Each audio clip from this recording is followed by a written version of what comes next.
हर हर महादेव। 16 सोमवार व्रत कथा इस प्रकार से है। एक समय श्री महादेव जी पार्वती सहित मृत्यु लोक में भ्रमण करते हुए अमरावती नगरी में आए। वहां के राजा ने बहुत विशाल और सुंदर शिवजी का मंदिर बनवाया था। सो शिवजी महाराज पार्वती जी सहित उसी मंदिर में रहने लगे। एक दिन पार्वती जी ने भगवान शंकर से कहा, हे नाथ, आज मेरा मन चौसर खेलने को कर रहा है। पार्वती जी के आग्रह पर भगवान शंकर चौसर खेलने को तैयार हो गए। खेल प्रारंभ हो गया। उसी समय मंदिर का पुजारी पूजा करने को आया। तब पार्वती जी ने पूछा, हे पुजारी जी, बताइए हम दोनों में जीत किसकी होगी। पुजारी बोला कि जीत भगवान शंकर की होगी, परंतु हुआ उसका उल्टा, जीत पार्वती जी की हुई। तब पार्वती जी ने मिथ्या भाषण के अपराध में पुजारी को कोढ़ी होने का श्राप दे दिया। पुजारी तत्काल कोढ़ी हो गया। कुछ समय बाद वहां पर कुछ अप्सराएं पूजा करने को आई। पुजारी के कुष्ठ देकर उससे कोढ़ी होने का कारण पूछा। पुजारी ने सारी बातें बता दी। पुजारी की करुण कहानी सुनकर अप्सराएं बोली कि हे पुजारी जी, तुम 16 सोमवार व्रत करो और देवों के देव श्री महादेव जी का विधि पूर्वक पूजन करने से निश्चय ही तुम्हारा ये कष्ट दूर करेंगे। ये सुनकर पुजारी ने उत्सुकता बस व्रत की विधि पूछी। तब एक अप्सरा ने कहा, हे पुजारी जी, जब सोमवार को व्रत करें तब संध्या उपासना के उपरांत आधा सेर गेहूं के आटे की 3 अंगी बनाएं। घी, गुड़, दीप, नैवेद्य, बेलपत्र आदि पूजन सामग्री लेकर प्रदोष काल में शिवजी का विधि पूर्वक पूजन करें। फिर 1 अंगी शिवजी को अर्पण करें। शेष को 2 अंग प्रसाद समझकर वितरित करें और स्वयं भी प्रसाद लें। इस विधि से 16 सोमवार व्रत करने के पश्चात 7वें सोमवार को पाव भर गेहूं के आटे की बाटी का चूरमा बनाकर भोग लगाकर बांट दें। फिर सकुटुंब प्रसाद ग्रहण करें। ऐसा करने से भगवान शंकर प्रसन्न होकर तुम्हारे सभी मनोरथ पूर्ण करेंगे। ये सब विधि विधान बतलाकर अप्सराएं स्वर्ग को चली गईं।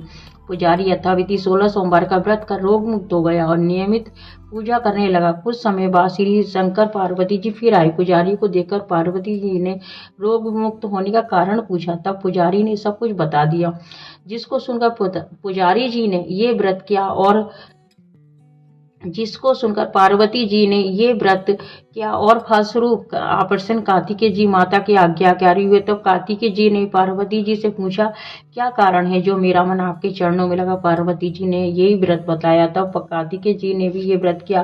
फलस्वरूप उनका बिछड़ा हुआ मित्र मिला। उसने भी कारण पूछा। कार्तिकेय जी के बताने पर अपने विवाह की इच्छा से उसने यथाविधि व्रत किया। फलतः वे विदेश गया। वहां के राजा की कन्या का स्वयंवर था। राजा का प्रण था कि हथनी जिसको जयमाला पहना देगी उसके साथ अपनी कन्या का विवाह करूंगा। अतः वे ब्राह्मण भी स्वयंवर देखने की इच्छा से एक और जा बैठा। हथनी ने चारों ओर घूमकर अंत में उसी को माला पहनाई। बड़ी धूमधाम से विवाह संपन्न हुआ। सुंदर कन्या पाकर वे सुखपूर्वक रहने लगे। एक दिन राजकन्या ने पूछा कि हे नाथ, आपने कौन सा ऐसा पुण्य किया था जिससे सब राजकुमारों को छोड़कर हथनी ने आपको ही जयमाला पहनाई। तब ब्राह्मण ने 16 सोमवार का व्रत यथाविधि बतलाया। तब अपने पति से सुनकर राजकन्या ने भी सपुत्र प्राप्ति के लिए व्रत किया और सगुण संपन्न पुत्र प्राप्त हुआ। पुत्र ने बड़ा होने पर माता से पूछा, किस पुण्य के प्रताप से मेरी आपको प्राप्ति हुई। राजकन्या ने सविधि व्रत बताया। तब राज्य प्राप्ति की कामना से वे भी व्रत करने लगा और उसी समय राजा के दूतों ने आकर राजकन्या के लिए उसका अपहरण किया। आनंद से विवाह संपन्न हुआ। राजा का स्वर्गवास हो जाने पर ब्राह्मण को राजगद्दी प्राप्त हुई।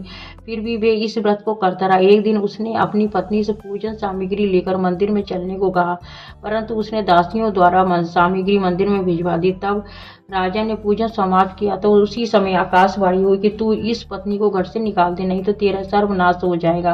प्रभु की आज्ञा मानकर उसने रानी को घर से निकाल दिया। तब रानी अपने भाग्य को कोसती हुई एक नगर में बुढ़िया के पास गई। बुढ़िया ने दीन दशा देखकर उसके सिर पर सूत की पोटली रख दी, बाजार बेचने को भेज दिया। भगवान भाग्यवश मार्ग में बहुत जोर से आंधी आने से पोटली उड़ गई। बुढ़िया ने फटकार कर उसे भगा दिया। वहां से चलकर तेली के यहाँ पहुंची तो उसके सब मार्ग चटक गए। उसने भी निकाल दिया। वे बेचारी प्यास से बेचैन होकर पानी पीने के लिए नदी में पहुंची तो नदी सूख गई। सरोवर में पहुंची तो हाथ स्पर्श होते ही जल में कीड़े पड़ गए। उसी जल को पीकर आराम करने के लिए जिस वृक्ष के नीचे जाती वही सूख जाता। वन और सरोवर की ये दशा देखकर ग्वाले इसे गोसाई जी के पास ले गए और उसे देखकर गोसाई जी समझ गए कि ये अबला आपत्ति की मारी हुई है। तब धैर्य बंधाते हुए उन्होंने कहा कि बेटी तू मेरे यहाँ रहे, किसी बात की चिंता मत कर। रानी आश्रम में रहने लगी, परंतु वे जिस वस्तु को हाथ लगाती उसी में कीड़े पड़ जाते। दुखी गोसाई जी ने उससे पूछा कि किस देव के अपराध से कि बेटी तुम्हारी ये दशा हुई है। रानी ने बताया कि पति की आज्ञा का उल्लंघन कर महादेव जी के पूजन को मंदिर में नहीं गई। रानी की ये बात सुनकर गोसाई जी ने शिव जी की प्रार्थना करने के बाद उससे कहा कि बेटी तुम 16 सोमवार का व्रत करो। रानी ने विधि पूर्वक व्रत पूर्ण किया। उस व्रत के प्रभाव से राजा को रानी की याद आई और दूतों को उसने उसकी खोज में भेजा। आश्रम में रानी को देखकर दूतों ने राजा को रानी का पता बतलाया। तब राजा ने गोसाई जी से जाकर कहा कि ये महाराज ये मेरी पत्नी है। शिव जी के रुष्ट होने से इसका मैंने परित्याग किया था। तब शिव जी की कृपा से अब इसे लेने आया हूँ। आप इसे मेरे साथ आज्ञा दीजिए।